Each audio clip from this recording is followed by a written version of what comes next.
God by director Phil Tippett.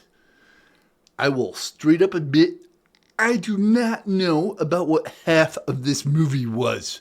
It wasn't even my second movie of the night, so I was drunk, but not that drunk. So I had to reference the beginning sequence, a real Tower of Babel kind of thing. It doesn't end well there for him, if you're familiar with the original story. In the following scripture, the Leviticus 26 one, that is all fucking brimstone and evil shit, yeah, that's how the story is prefaced. Appropriately so. Man in tube is sent down quickly through some of kind of a post-apocalypse surface battles down into the earth. I'm saying man in tube, but given the nature of the story, for all I know, it's a fucking mutant carrot in that suit. This is just the kind of movie that this is. The tube goes deep. A lot of layers of weird, crazy shit going on here. And when I say weird, crazy shit, I mean weird, crazy shit. I reviewed Junkhead not too long ago, which is fantastic, by the way. But that's just some pansy-ass Sesame Street stuff compared to what's going on here. When touchdown is finally made, a map is referenced. How the fuck anything that surrounds Soup Carrot is correlated to that map?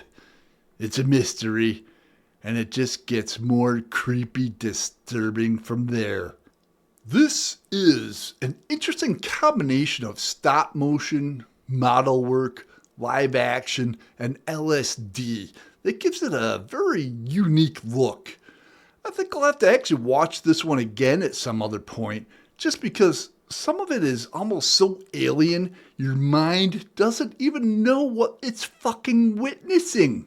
It's Lynchian, Kubrick/Clark 2001-ish, Tool video-esque. Tippett began with that first Star Wars movie. That holographic chess scene, yeah, that was his. He went on to work with Industrial Light and Magic on their animation side for a bit. It really ended up helping the transition to CGI with Jurassic Park, and had his hand in some part on the creative visuals on a lot of movies since then. But this movie was always his independent creation, started in 1990. And apparently, after finishing this like 30 years later, he kind of went a little insane, like certifiable. Nuthouse crazy. I wouldn't blame him, man. This is some dark shit. Some weird shit. Even some seriously fucked up shit. Great to throw on at a family gathering. Demented scene? There's several, but one that is surprisingly colorful in contrast to the darkness of the rest.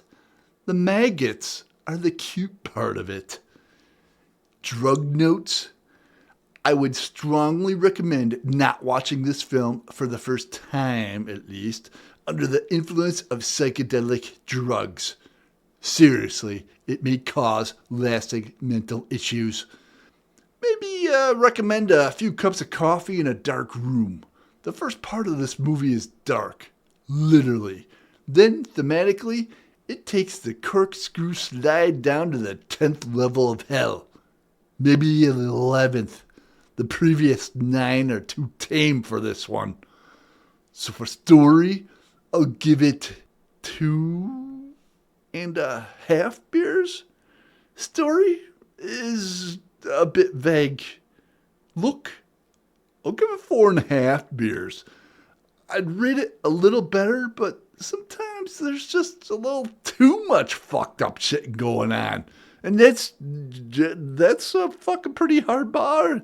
High bar for me. So this is a fucking dark, demented, but very visually well done movie.